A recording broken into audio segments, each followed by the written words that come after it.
미국 대통령 선거가 끝났습니다. 아직도 그 여진이 그대로 남아 있어서 트럼프 대통령은 선거 결과에 불복을 하고 있죠. 따라서 아직 결과를 100% 확신할 수가 없습니다.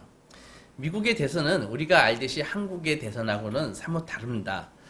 더 많은 표를 국민들 한 사람 한 사람의 더 많은 표를 득표한 사람이 승리하는 것이 아니라 각 주에 배당된 538명의 선거인단 수에 의해서 선출되는 간선제이죠. 그래서 대부분의 주가 한 표라도 더 많은 득표를 한 주가 그 주에 배당된 선거인단을 모두 가져가 버리는, 그래서 승자 독식제라 그러죠. Winner takes all 그러는데 승자 독식제 그런 걸 적용하고 있지 않습니까? 그래서 한 주 한 주에 아주 최선을 다해야 됩니다. 트럼프 대통령은 미국의 대통령으로서 미국을 위해 싸운 참전 용사들을 존중하고 그들이 바친 노고에 감사해야 합니다. 저는 개인적으로 미국의 입장에서 보면은 트럼프 대통령이 지난 4년간 재임 기간에 저는 많은 공을 세웠다고 생각을 합니다. 미국의 입장에서요. 특별히 경제적인 그런 면에서는 코로나가 발생하기 그 이전에 그 실업률이 3.5%라고 합니다. 이 말은 학자들이 얘기하는데 3.5%면 완전 고용이라고 합니다. 왜냐하면은 직업과 직업 이동할 기간을 계산을 하면은 실업률 3.5%라 그러면은 이건 어마어마한 것이죠. 거의 다 고용이 됐다는 말입니다. 참고로 우리는 10몇 프로가 됩니다. 한국은요. 또한 이 주가도 막 신고가를 계속 이렇게 갱신을 해서 취임 후 3년간 무려 35% 이상 다우나 나스닥이 올랐습니다. 전부 다 대박이었죠. 그래서 경제적인 호황을 이끌었고 또 정치적인 목표인 그 중국 때리기라 그러죠. 차이나 배싱 그런데 중국 때리기도 어느 정도 성공적이어서 중국이 막 1대1로를 막 펴면서 패권을 막 추구했지 않습니까? 그것도 어느 정도 트럼프 대통령이 저지를 했다고요. 그러나 트럼프 대통령께서는요, 정말 너무 많은 적을 만드셨습니다. 특별히 사람 자체로 인간 자체로 존중하는 것이 아니라 이 경제적, 정치적 가치로 막 계산을 한다고요. 그래서 사람을 판단하는 기준이 대통령으로서 저분이 우리나라에 정말 훌륭한 도움이 될까 이렇게 판단하는 것이 아니라 저 인간이 나에게 도움이 될까 이런 식의 계산을 하는 것 같습니다. 지금은 돌아가신 존 맥케인 상원의원이 계시는데 한때 공화당 대선 후보 아니었습니까? 같은 당인데 근데 그가 트럼프 대통령이 처음에 이 멕시코 국경에 막 장벽을 세워가지고 불법으로 올라온 사람들 막 차단하고요. 그리고 불법 이민자들에게 너무 가혹한 정책을 펴는 것에 대해서 이 바람직하지 못하다는 의견을 냈다고요. 근데 트럼프 대통령이 맥케인 의원에게 이렇게 이 맥케인 의원이 다른 의견을 제시하니까 트럼프 대통령이 맥케인 의원에게 대해서 사람들이 당신을 전쟁 영웅이라고 얘기하는데 나는 동의하지 않는다. 당신은 겁쟁이일 뿐이다. 겁쟁이라서 베트남에 가가지고 포로가 된 것이다. 당신이 진짜 용사라면 포로가 되지 말았어야지. 이렇게 얘기하면서 아주 모욕을 주었다고요. 그리고 2018년 맥케인 상원의원이 이제 돌아가셨는데 사망했을 때에도 여야를 막론하고 전직 대통령들은 그의 장례식에 다 참석해서 죽음에 애도를 표했다고요. 근데 트럼프 대통령은 장례식에 참여하지도 않고 어떤 형식적인 위로의 메시지도 없었습니다. 사실 맥케인 상원의원의 집안은 미국 전체에서 존경받는 그런 집안입니다. 전쟁 영웅이고 군인 집안입니다. 참고로 맥케인 상원의원은 베트남 전쟁 당시 그 해군의 그 항공모함 함재기 스카이호크의 그 함재기의 조종사였다고요. 근데 베트남으로 가다가 미사일을 맞고 이렇게 격추돼가지고 이 비상 탈출해가지고 포로가 됐다고요. 근데 당시 맥케인 아버지도 같이 참전했는데 사성 장군이라고요, 해군. 그래가지고 맥케인 자기 아들이 그 장교로서 포로에 잡혀 있으니까 그 포로 교환을 이렇게 하는데, 그러니까 베트남군 몇 명, 미군 몇 명 이렇게 교환을 한다고요. 근데 자기가 이제 사성 장군이고 해군에서 그 힘 있는 사람이니까는 아들을 좀 순서를 바꿔가지고 먼저 좀 빼내려고 했다고요. 근데 맥케인 그 아들이 그걸 거부했어요. 안 된다. 먼저 프로가 된 사람이 먼저 나가는 게 그게 맞는 거지. 우리 아버지가 사성장군이라고 내가 순서를 바꿔서 먼저 나가면 이거 안 된다. 미군 군에 있을 수 없다. 그래가지고 5년 반을 꼬박 포로 생활을 했습니다. 베트남에서. 그래서 나중에 막 고문당해가지고 다리도 장애를 입었거든요. 그래서 나중에 퇴역하고 그 닉슨 대통령한테 이렇게 표창도 받고 그랬다고요. 사진도 있고 그런데. 근데 맥케인 상원의원이 비록 세상을 떠났지만 그 부인인 신디 맥케인은 아직도 애리조나 주에서 아주 명망 있는 그런 집안으로 영향력이 있는 사람이었다고요. 근데 이번 대선에서 그 맥케인 상원의원의 미망인이 그 신디 맥케인 그 여사가 자기는 공화당원이지만은 민주당 바이든 후보를 지지한다고 그렇게 얘기를 했습니다. 그래가지고 이번에 어떻게 됐습니까? 이 애리조나주는 원래 전통적으로 공화당 텃밭입니다. 거기는 선거운동도 필요 없는 그런 주였는데 이번에 그게 바뀌어가지고 이번에 트럼프가 그 지역에서 졌지 않습니까? 이쯤 되면 이 감사하는 것은 이게 해도 되고 안 해도 되고 그런 문제가 아니라 감사하지 않는 그런 마음은 아주 위험한 마음입니다. 감사하지 않은 마음은요. 그래서 여러분들뿐만이 아니라 여러분들 자녀들도요. 항상 감사를 가르쳐야 된다. 만약에 자녀가 감사하지 않는 그냥 보통 세상적인 마인드로 산다면은 아주 리스크한 위험한 그런 인생을 살게 되는 것입니다. 오늘 본문 시편 103편 2절에서 시인은 그 모든 하나님께로부터 받은 은택을 잊지 말라고 스스로에게 말하고 있습니다. 다윗이 지은 시편의 특징을 보면은요, 다윗이 이런 표현을 합니다. 내 영혼아 뭐뭐 할지어다, 내 영혼아 찬양할지어다, 내 영혼아 감사할지어다, 이런 표현을 많이 쓰거든요. 그럼 보십시오. 자기가 영혼이고 영혼이 자기 아닙니까? 근데 자기가 자기 영혼하고 마치 대화하듯이 그렇게 시를 쓴다고요. 오늘 본문에서도 마찬가지입니다. 마치 자기의 영혼이 제3자인 것처럼 내 영혼아 부른다고요. 여호와를 송축하며 그의 모든 은택을 잊지 말지어다, 이렇게 얘기하거든요. 이게 아주 심오한 의미가 있다고요. 영혼이라는요, 인간 안에 있지만 그 영혼은 사실은 육신과는 구별되는 또 다른 나입니다. 그래서 영혼이 어떠하냐에 따라서 그 영혼이 선장처럼, 사실은 영혼이 선장처럼 우리를 이끌어가는 것입니다.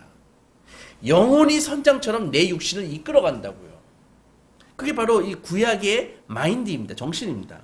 그러면 왜 하나님을 송축하며 그의 은택에 대해서 잊지 말라고 하면서 내 영혼아 이렇게 부를까요? 먼저 그 문제를 다루기 전에 먼저 시인이 내 영혼아 여호와를 송축하며 그의 은택을 잊지 말라라는 부분을 살펴보면, 여호와를 송축한다는 것은요, 어떤 그 여호와 하나님의 뛰어난 그 선함과 또 선한 장점을 그것 때문에 그 이름을 높여드린다는 것을 의미하는데, 그러니까 구약에서요, 송축은 1차적으로 악기나 목소리를 가지고 몸을 가지고 노래하는 것이지만, 넓은 의미에서 보면은 사실은 우리 인생의 그 삶 자체를 가지고 송축을 하는 거라고요. 그러니까 성경의 정신을 볼 때 어떤 사람이 입술로는 하나님을 찬양하는데, 송축하는데, 만약에 그 마음이 하나님을 찬양하고 있지 않거나 아니면 그 삶 자체가 하나님을 찬양하는 삶이 아니라면은 그거는 송축하는 의미도 없을 뿐만 아니라 어떤 의미에서 하나님을 모욕하는 거라고요. 왜냐하면 껍데기는 지금 하나님을 믿는 사람 아닙니까? 하나님을 찬양하는 사람 아닙니까? 그런데 그 마음이나 그 인생의 삶 자체가 하나님께 영광을 돌리지 않는 삶을 산다면은 하나님은 그것을 당신을 모욕하는 것으로 보실 수 있다는 것입니다. 그래서 성경은 몸으로 하는 작용과 마음으로 하는 작용을 하나의 덩어리로 본다는 것이죠. 그래서 겉과 속이 일치가 되어서 하나님께 올려졌을 때 그것이 송축이 되고 하나님의 영광이 된다는 것입니다. 따라서 이것이 언약 백성의 의무입니다. 언약 백성의 의무라고 오늘 시인이 노래하고 있는 것입니다. 하나님을 송축하면서 사는 것, 하나님의 선하심과 우리에게 보여주신 그 하나님의 성품의 아름다운 것을 위해서 그것으로 인해서 하나님을 높여드리는 것은 그분이 어떤 분인지 경험한 사람만이 할 수 있는 것입니다. 그런 놀라운 특권을 언약 백성들에게 주신 것이죠. 학문이 뛰어난 사람, 돈이 많은 사람, 재물이 많은 사람, 재능을 많이 갖고 있는 사람, 그런 사람이라도 하나님의 이름을 결코 온전히 높여드릴 수가 없습니다. 어떤 사람만이 높여드릴 수 있습니까? 오직 하나님을 알고 하나님과 관계를 맺은 사람, 즉 구원받은 성도만 하나님을 찬양할 수 있다는 것이죠. 그러면 우리가 보내고 있는 올 한 해를 한번 생각해 보겠습니다. 우리는 매년 한 해를 지날 때마다 다사다난했다는 표현을 쓰잖아요. 그게 무슨 말입니까? 사건도 많고 어려움도 많았다, 그런 말입니다. 생각해 보면은요, 여러분도 어떤 한 해도 심심했던 적이 있습니까? 그런 적은 없죠. 그러니까 우리 인생이 그만큼 일도 많고 사연도 많다는 것입니다. 연초부터, 사실 작년 말부터 중국에서 무슨 전염병 같은 게, 감기 비슷한 게 있다 그래가지고 중국 얘기인가 보다, 그렇게 우리 다 생각했었습니다. 근데 이제 1월 말 2월이 되면서 점점 우리나라에 그 신천지를 통해서 이렇게 코로나가 본격적으로 확산이 되고, 이 하루에 막 1000명 가까운 사람들이 막 나타나니까 정신이 하나도 없었습니다. 정말 국가적인 위기로 정말 위기감을 많이 느꼈고요. 정말 대구에서 집중적으로 발생하니까 전국에 있는 앰뷸런스가 대구로 다 갔지 않습니까? 그래서 야, 이거 의료 시스템 이거 망가지는 거 아니야? 붕괴되는 거 아니야? 걱정하면서 하루하루를 보냈습니다. 많은 사람들이 코로나로 인해서 사망하면서 정말 우리 민족 전체가 두려움에 쌓였죠. 그때 기억합니다. 트럼프 대통령이 한국 너희 그렇게 하다가 2만 명도 넘을 거야 앞으로, 그렇게 얘기를 했다고요. 그게 맞았죠. 그러나 하나님의 은혜로요, 조금씩 잡혀갔고 아직은 안심할 수 없지만 하나님께서는 대한민국을 얼마나 사랑하시는지 정말 다른 나라와의 그 통계랑 비교해 보아도, 선진국으로 우리가 알고 있던 나라들과의 통계를 비교해 보아도 하나님이 우리 민족을 얼마나 사랑하시는지 우리는 알 수 있는 것입니다. 팬데믹과 그로 인한 셧다운으로 인해서 아직도 많은 사람들이 직장을 잃고 사업의 어려움을 겪고 있지만, 이런 어려움 속에서도 놀랍게도 하나님께서는 정말 기이한 방법으로 성도들에게, 그리고 이 나라 이민족에게 은혜를 주셨습니다. 그 일 중에 어떤 이들은 우리에게 고통스러운 일도 있었죠. 기쁜 일도 있었고, 아주 불쾌한 일도 있었고, 유쾌한 일도 있었습니다. 어떤 일은 내년에도 좀 계속 일어났으면 하는 일도 있었고, 어떤 일은 내년에는 좀 일어나지 않았으면 하는 일도 있었습니다. 그러나 이 모든 사건들은 우리가 믿음으로 살기만 했다면, 여러분들이 믿음으로 살기만 했다면 하나님이 우리에게 당신이 어떤 분인지 가르쳐 주시는 아주 훌륭한 재료들이었다고요. 그래서 신실하게 깨어있는 성도들은 본인과 하나님과만 아는 놀라운 은혜의 기억을 올 한 해의 이 사건과 올 한 해의 그 시간을 통해서 체험을 했다고요. 성도라면 하나님과 자신만이 아는 이런 비밀이 있어야 되는 것입니다. 그냥 시류에 뭉개버리는 것이 아니라, 이 어마어마한 이렇게 시류가 흐르지만은, 많은 사건들이 도도하게 흐르지만 그 와중에 하나님과 나만 갖고 있는 그 비밀이 성도라면 있어야 된다고요. 그래서 우리가 은혜 안에 있었을 때에는 하나님의 사랑을 그 은혜 안에서 맛보고 그 교제의 깊이와 넓이를 체험하게 되는 것입니다. 하나님께서는 하나님께 순종하고 그분의 그 눈앞에 사는 이 신자의 행동이 무엇인지 우리에게 가르쳐 주시고, 우리가 미끄러지고 시험 들어 고통스러운 시간을 보낼 때에는 하나님이 얼마나 엄격하신 분이신지, 거룩하신 분이신지 우리에게 깨닫게 해주셨습니다. 때로는 가볍게 무겁게 징계를 내리시고, 때로는 채찍질도 가끔 해주시고, 그것들을 통해서 하나님께서 우리를 어떠한 성도로 만들고 싶으신지, 어떠한 하나님의 자녀로 만들고 싶으신지 우리에게 알려주시는 것입니다.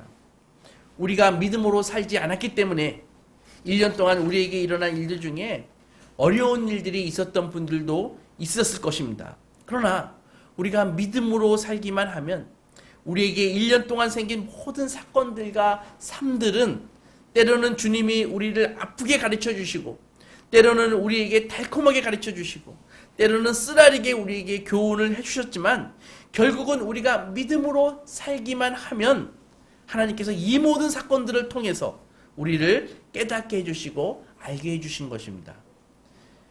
기쁜 일이 있을 때 좋아하고 고통스럽게 괴로워하는 것은 그건 짐승도 하는 일입니다. 그러나 인간이 짐승과 구별되는 게 무엇입니까? 기쁜 일을 만나거나 슬픈 일을 만나거나 그 안에서 우리가 그 의미를 생각하는 것이 인간의 특징 아닙니까? 그런데 그리스도인은요, 바로 그 의미를 생각함에 있어서 하나님과의 관계를 고려해서 하나님의 섭리의 그 큰 구도 속에서 내게 주신 그 축복의 의미가, 내가 지금 당하고 있는 고난의 의미가 무엇인지 해석해내는 것, 그것이 바로 믿음을 갖고 있는 하나님의 자녀만이 할 수 있는 일이라고요. 그렇게 생각하면 지난 한 해 동안 주님께서 우리에게 주신 것은 사실은 은혜밖에 없습니다. 우리가 불순종하고 악을 행해서 우리의 삶의 상황이 어려워졌다면 그것은 우리의 불순종과 악 때문입니다. 그것은 우리가 불순종했기 때문에 당연히 당해야 될 결과였습니다. 또 하나님께서 우리의 그 과오와 어리석음을 통해서 아프게나마 하나님을 잘 믿을 수 있는 마음을 새롭게 주셨다면 그것은 우리의 잘못을 선하게 바꿔주신 하나님의 사랑과 은혜 때문입니다. 그러니까 지난 한 해 동안 우리가 하나님께 올려드린 것 중에는 사실 나쁜 것이 막 섞여 있었지만 하나님이 우리에게 베풀어 주신 것에는 나쁜 것이 없습니다. 10절에서 시인은 우리의 죄를 따라 우리를 처벌하지는 아니하시며 우리의 죄악을 따라 우리에게 그대로 갚지는 아니하셨으니 11절 그를 경외하는 자에게는 그의 인자하심이 크심이로다. 동이 서에서 먼 것 같이 우리의 죄가를 우리에게서 멀리 옮기셨으며 라고 고백합니다. 정말 놀라운 표현 아닙니까? 내가 죄를 졌어요. 하나님을 제대로 섬기지 않았어요. 신앙생활 개떡같이 했어요. 그런 죄를 하나님께서는 어떻게 용서하십니까? 돌아오는 하나님께 죄를 자복하고 돌아온 성도에게 그 죄를 동이서에서 먼 것 같이, 동가서는 결코 만날 수 없는 개념 아닙니까? 동가서가 만날 수가 있나요? 그렇게 우리의 죄가를 옮기시는 인자하심을 보여주셨습니다. 우리가 하나님 앞에 살았던 좋은 삶은 정말 알량하지만 하나님께서 좀 기뻐하셨던 그런 삶은 우리가 작게 드린 우리의 그 헌신은 메아리처럼 우리에게 선하게 정말 큰 것으로 갚아주셨고, 우리가 나쁘게 했던 그런 짓들은 하나님께서 우리의 그 악을 선으로 바꿔주셔서 우리에게 주셨기에 우리는 한순간도 하나님이 우리에게 좋지 않은 것을 주셨다고 믿을 수 없는 것입니다. 8절에서 시인은 여호와는 긍휼이 많으시고 은혜로우시며 노하기를 더디하시고 인자하심이 풍부하신도다 라고 노래하고 있습니다. 좋아 보이는 것도 하나님이 우리에게 주시지 않는 것은 결코 나쁜 것이 되는 것입니다. 내가 나빠 보이는 것도 하나님이 우리에게 주신 것은 결국은 좋은 것이 되는 것입니다. 그래서 우리는 하나님의 큰 사랑을 송축하게 되는 것이죠. 그래서 찬양은 우리의 마음을 바꾸는 놀라운 힘이 있습니다. 5절에서 시인은 이렇게 송축합니다. 좋은 것으로 내 소원을 만족하게 하사 내 청춘을 독수리같이 새롭게 하시는도다. 이렇게요. 이 고백이 여러분들 고백되시기 바랍니다. 아직 감사하는 마음이 우리 마음속에 별로 없으신 분들이 있을 수 있습니다. 그러나 그럼에도 불구하고 주님의 높으심과 선하심, 그리스도의 아름다우심과 탁월하심을 우리가 찬양하고 노래하다 보면 우리 마음이 세상에 끌리기보다는 하나님의 아름다움에 끌려서 찬송이 우리의 마음을 바꾸어 놓는 것이죠. 그래서 찬양과 매 순간 드리는 그 짧은 기도는 정말 우리의 영적인 그런 순발력을 위해서 매우 필요한 아주 경건한 연습이고 경건을 실천하는 것입니다. 그래서 저는 이 추수감사절을 맞이해서 하나님이 모든 것을 통해서 당신의 아름다운 성품을 우리에게 보여주셨기 때문에 우리는 그분을 송축해야 된다는 것을 깨닫고 실제로 주님의 이름을 찬송하는 여러분들이 되시기 바랍니다. 두 번째는 은택을 잊지 말지어다라고 했는데 이 잊는다는 말은요, 기억한다는 말의 반대입니다. 성경에서 자카르, 기억하다라는 의미는 사실 찬송하다와 같은 의미입니다. 그러니까 기억하는 것은 찬송하는 것입니다. 생각해 보십시오. 찬송한다라는 것의 의미는 마음속에서 그분을 잊지 않고 기억한다라는 표현입니다. 그분을 좋게 기억한다는 것입니다.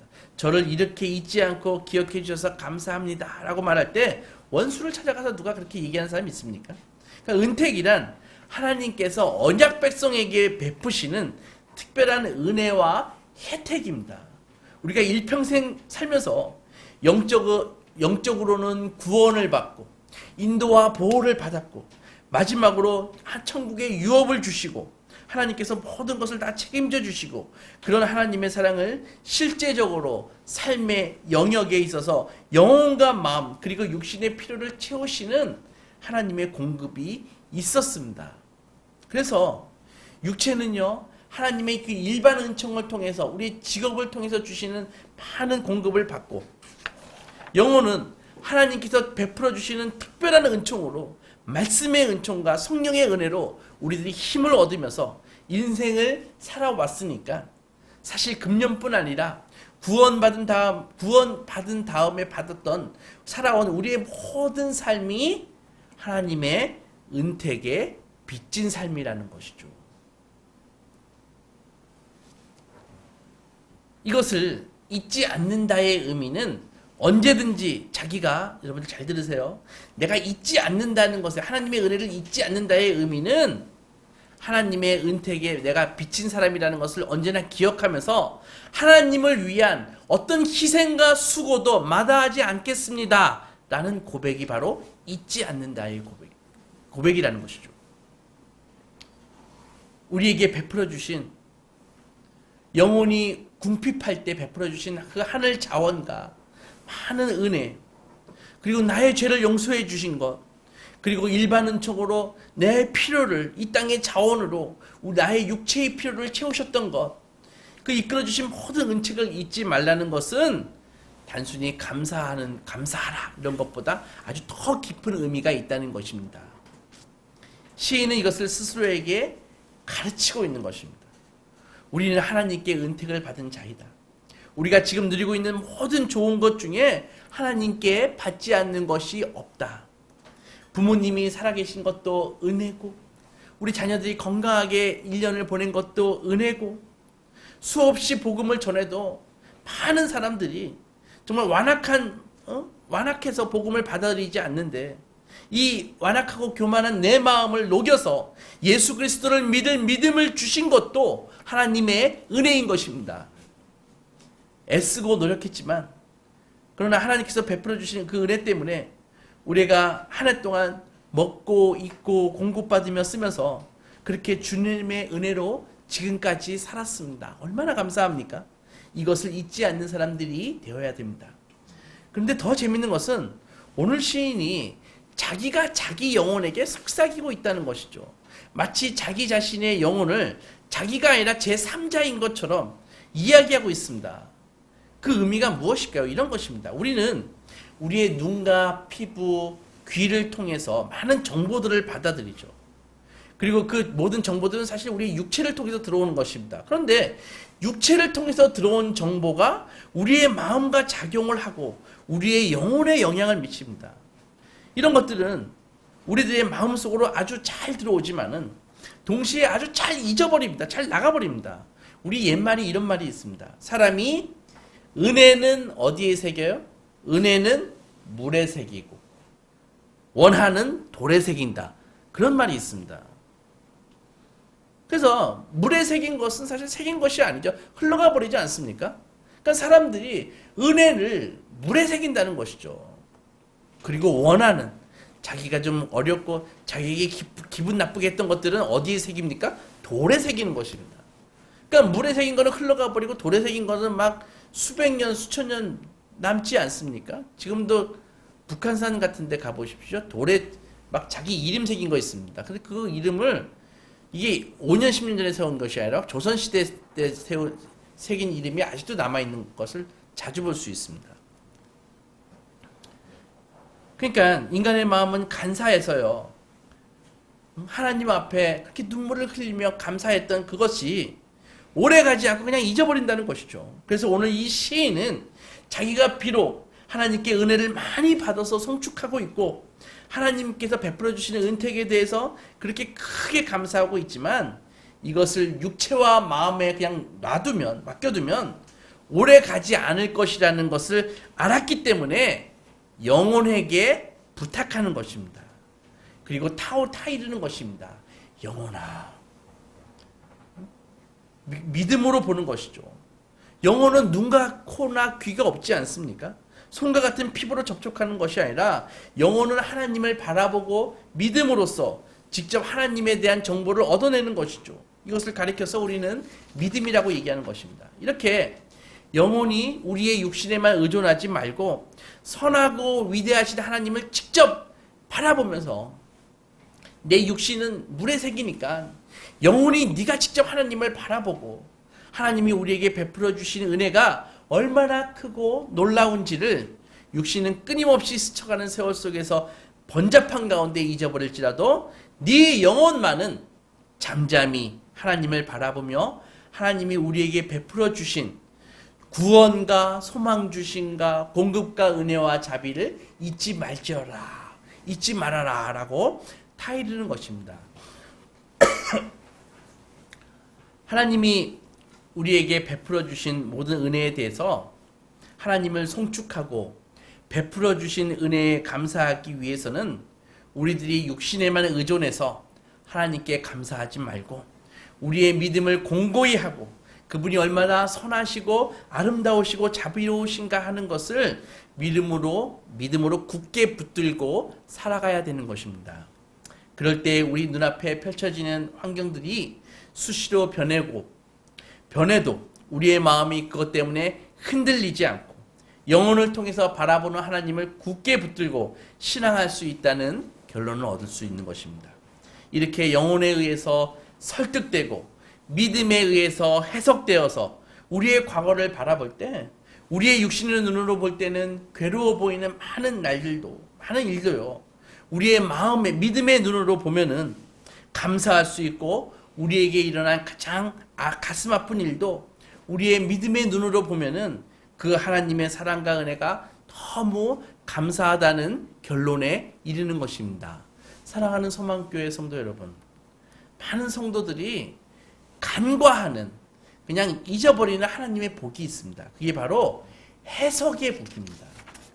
요즘 우리를 놀랍게 하고 안타깝게 하는 죽음들을 많이 보게 됩니다. 젊은 친구들이 그렇게 죽습니다.